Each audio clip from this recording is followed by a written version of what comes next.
These are all the samples I'm working with. You can see here. So this 5.6G, that is 5-year, 6-floor warehouse G. LT4, that is the tank it's in. And so I got 10 tanks I'm pulling from. All right, so I'm pulling from these 10 tanks. We do have repetitive tanks. So I have 2 tanks of 4-year, 5th floor warehouse M. So what I'm gonna do is the first number is the year, the age. The second number is the floor, and the letter is the warehouse. So 45M, 4-year, 5th floor warehouse M. So I have a 4 tank that's 45M, 11%. Another tank of 45M, 11%. And so to give you an idea, each one of these tanks can hold 2,500 pounds. That's our goal, is to get as close to 2,500 pounds as possible.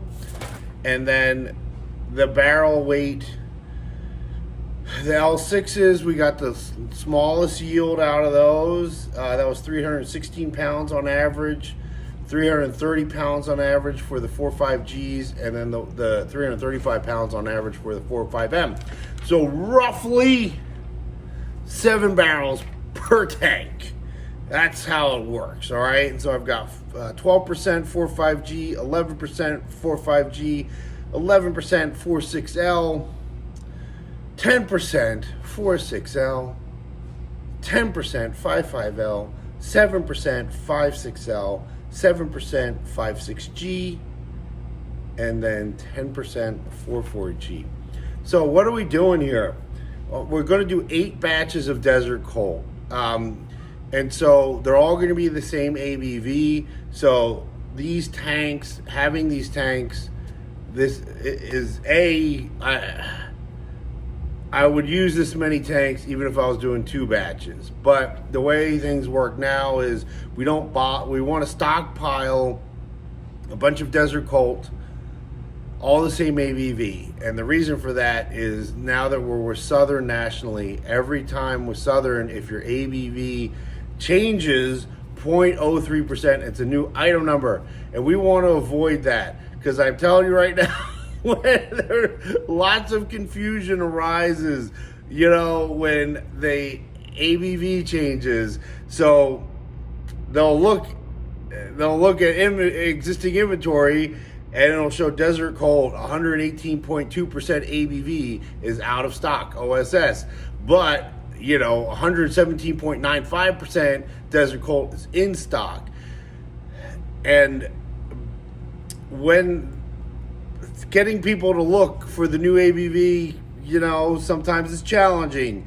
So we're trying to simplify everything and do a bunch of cases, all the same ABV. So with this many tanks and those percentages, I can do 8 batches, all the same blend, all the same ABV. And when we're doing these blends, when I'm doing these blends, all this inventory I've pulled from Indiana and brought to Las Vegas. Some of it's been aging here for a while. The 5 years have been aging here for a while. The 4 years, we usually get to them pretty quickly. They just evaporate so fast, especially now that summer. We already have days that are 9% humidity. And when you have a 4-year barrel that's only got about 20% evaporation, it's a lot of contact with the wood, and it hasn't spent a lot of time in the barrel, so it's not really been sealed by the alcohol, and so you get a ton of evaporation, life-destroying amounts of evaporation from a 4-year, especially when you're looking at the price point that we have for the straight bourbon and Desert Colt. And so those get emptied pretty fast, get done pretty fast and used pretty fast. And so when I'm doing these blends, I should really do these videos with bullet points because I wander, but I think I got back to where I was. It's chemistry.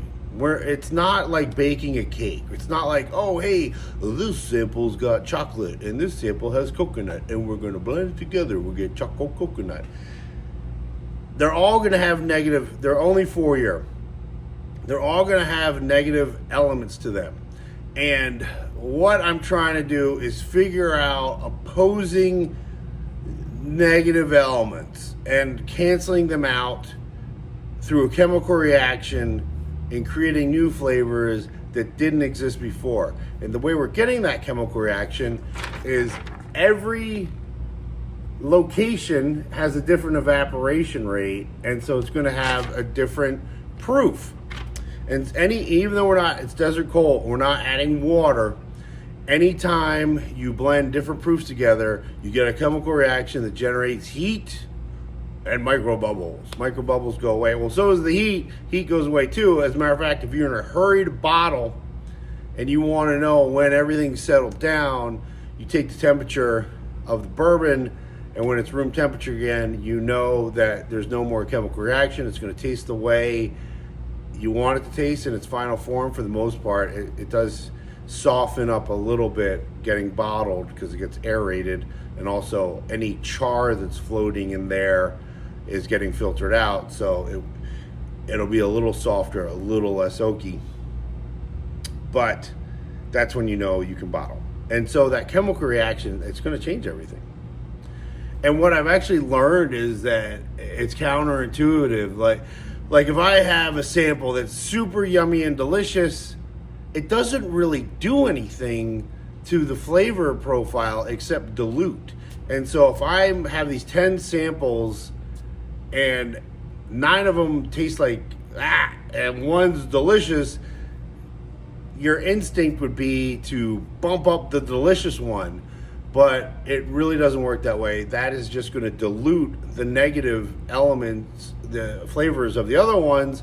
So you really have to figure out how to ratio it to make that happen. And since I've been doing this for a while and I have a lot of knowledge of these warehouses, I kind of always get it right. In wintertime, that's not always the case. Wintertime, you just never know what's going to happen because you get so much contraction that it sucks a lot of flavors out of the wood. You get big tannins, big earthy flavors. And with straight Desert Colt and even to some degree small batch, I'm fighting against that because I'm trying to make these accessible. And so Desert Colt has just been killing it lately. Desert Colt and the straight bourbon. I just got back from Orlando. I mean, we got picked up by every account, and all on premise, all bars and restaurants that we went to. And I'm talking about places that have no small brands, none. It's all big corporate brands. And the general consensus with the straight, now the white label and Desert Colt is that is the best bourbon for the money by far. And especially the white label, that's a flavor profile that 90% of people are looking for. And surprisingly, since I blend out the oak on the Desert Colt, it's very accessible. And so you have people come from 80 proof products and they look at it like, I don't tell them the proof, I just let them try it. And then I tell them it's 118 proof and they're like, oh my God, I can't believe that's 118 proof. I'm like, yeah, it's all in the blending, baby. I mean, it's funny too because it's like there's pushback about my ability to blend. I mean, I'm just a guy. There's two of us. We're like, hey, let's make bourbon. And I just am lucky that when I will obsessively sit there until I get it to taste the way I want it to get. But because I come from retail and I have experience understanding what people want, I can blend straight. Well, I love Desert Colt. I love straight too in certain circumstances, but it's not my it's not like my dream blend. My dream blend's uncut, unfiltered. But I know that uncut, unfiltered is going to have a narrow audience. And when I blend the white label straight bourbon, I know what people want. I know what flavor profiles they're looking for. They may come up to the table when I'm at an event and ask for the oldest, the most expensive, the best. But I know they're looking for smooth. They're looking for no bite. And that is the straight bourbon, the white label. and to some degree even Desert Colt, because Desert Colt, I blend out the oak. Yeah, it's got heat, but the heat without tannins is manageable.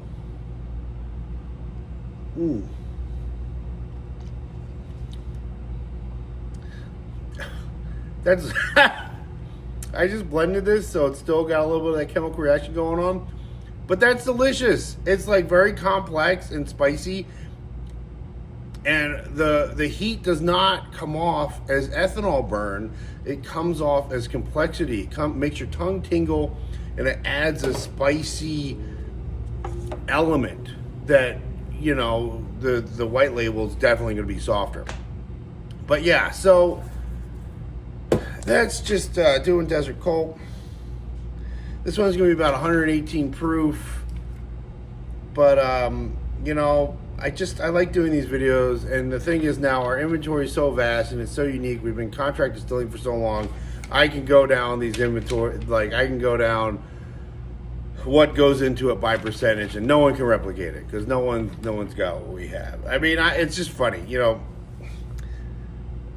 I did it again. I rambled. Going back to what I was starting to say about, like, sort of people being dismissive about my blending ability. You know, people like, yeah, and so I blended to do like this and that, and they're like, well, but it's aged in Las Vegas, right? I'm like, well, yeah, it's aged in Las Vegas, especially the older stuff. The older stuff's aged here for a long time. But even the 4-year barrels, this time of year, 9% humidity and less, these barrels change in a week. The way they taste when they come off the trunk and we do a dump, and then I come back, like we bottle and deplete all the tanks, and there's a fresh barrel dump, and samples are pulled again. Oh my God, they're so much softer. There's already been movement into the wood. But yes, but my point is, it's like, I'm saying, yeah, I blend it and I do all this, and there's all this chemistry involved, but there's a mercurial element as well, and it's really cool. And I figured out how to change it. And they're like, yeah, but it's aged in Las Vegas. Like what I'm doing, like what I'm doing as a blender is like, yeah, whatever, dude. I mean, and I think, I don't know where that comes from. I mean, I think a lot of that comes from the term blended whiskey, because a blended whiskey is a legal definition, and it means it's whiskey blended with like neutral grain spirit or something else. It's not a bourbon. And so when you talk about blending, I think there's a lot of confusion there, because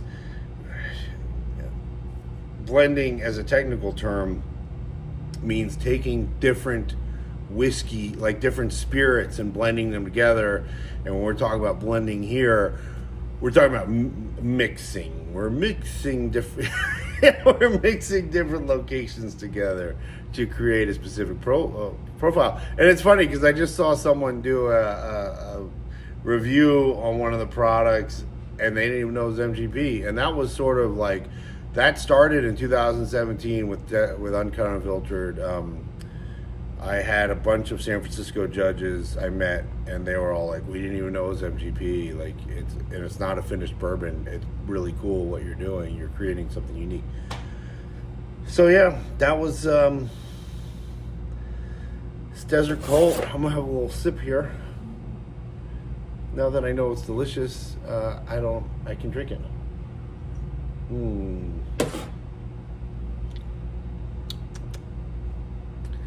Whoo! Oh, there's a little something going down, but it's pretty. That tastes amazing, and there is nothing better in that price point. I should do another video, because I had all these experiences I've had all these experiences recently where I know what is beginner bourbon. It's the white label. Everyone loves it. Everybody loves it. And you never see anyone talking about it. You never, ever see it on any bourbon influencer page. When I got into bourbon, it was because I was in retail. I owned bars. I was drinking bourbon. And people would come to the bar while I was there, and they'd say, oh, I want to try bourbon. It's like 2010, 2011. And I'd say, well, what kind of flavor profile do you want? What are you looking for? And they'd tell me, and I'm like, oh, you should drink this. And they would try it, and they're like, that tastes exactly the way you said it would. And that my staff was the one, because we were only going to do vodka. And my staff, they're like, hey, you should do bourbon. I was like, oh, I don't know. And they're like, no, you're really good at this. And so I was doing all the buying. I was directing people, customers, towards what I thought they'd like. I had skin in the game. My livelihood depended on my decision-making process. If I did not buy bourbons that, we had limited space, and if I did not buy bourbons that people wanted and did not recommend things or tell my staff to recommend things that I thought the average person would like, we wouldn't make money. And we made money because I was accurate. And again, it's just Desert Colt. It's Desert. The market right now is white label and Desert Colt. That's all the chains, all the off-premise, like liquor store chains, like big chains. That's all they're picking up. All the on-premise, like I'm talking about big hotels, big high-volume bars, just places you would never expect to see anything other than the obvious big brands, and we are now the only smaller brand they're picking up because of the flavor profile and the price point, which was very hard to get to. It's hard to blend this stuff to get it to taste the way it does, and it was hard to get to that price point. Even today, with the glut,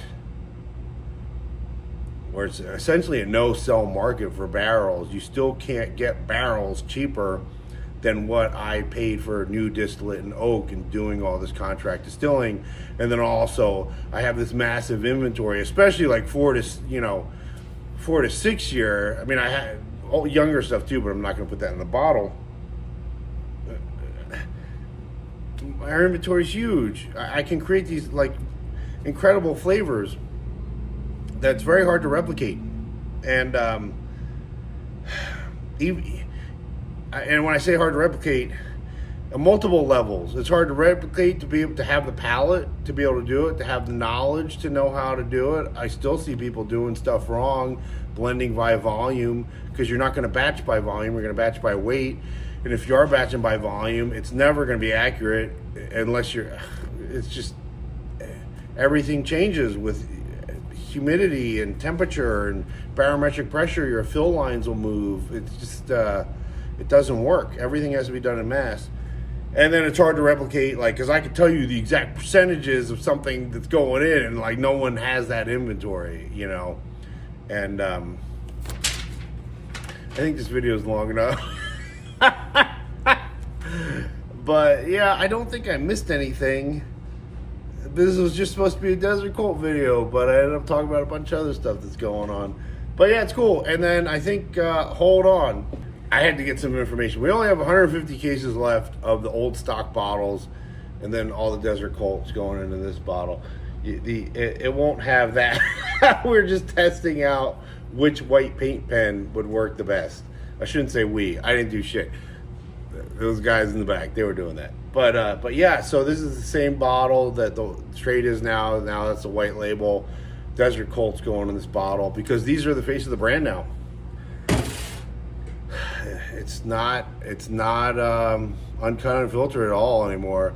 I mean, uncut and filtered, I was only doing 550 cases a month, but because we want to do batches all the same ABV, we started doing quarterly releases, and so I only do 2,200 cases a quarter, 6-packs.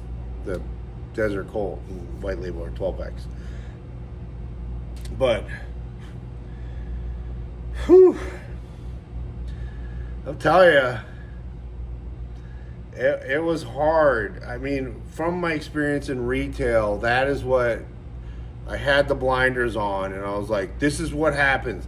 A category blows up, and then it falls. Regular everyday people come in, and they're not going to spend the big money, and they're going to want a easy drinking flavor profile that's affordable. And so we sacrificed everything to make sure that we would have, the white label sub $30 on the shelf nationally, especially now that we're with Southern, we have national pricing. You know, some states we have to do programming to get there. And Desert Colt, sub cast strength. I call it foolproof because there's no legal definition for cast strength, foolproof, barrel strength, any of that. I see people like in bourbon groups on Facebook or whatever, like, this means that. No, they mean nothing. Nothing. None of that means anything. And so that's why I call it Desert Colt full strength, but no water added ever, so that the average person could look at the label and they don't have any questions, right? And that's why it's not called Uncut the Younger anymore either, because that was just I fucked up. It was my fault. But yeah, all right. That was a little video about blending and the state of the market, and really cool. Like, it was hard transition, but we are cranking out the white label. And Desert Colt was a little slower, I think, because there always had to be a change in item numbers. But now, starting with this month, we're going to make sure we do a full truckload to the central warehouse, all the same ABV, so that the item number doesn't have to change as frequently. And these are some of the things going on in the industry. It's I'm still having a good time. All right.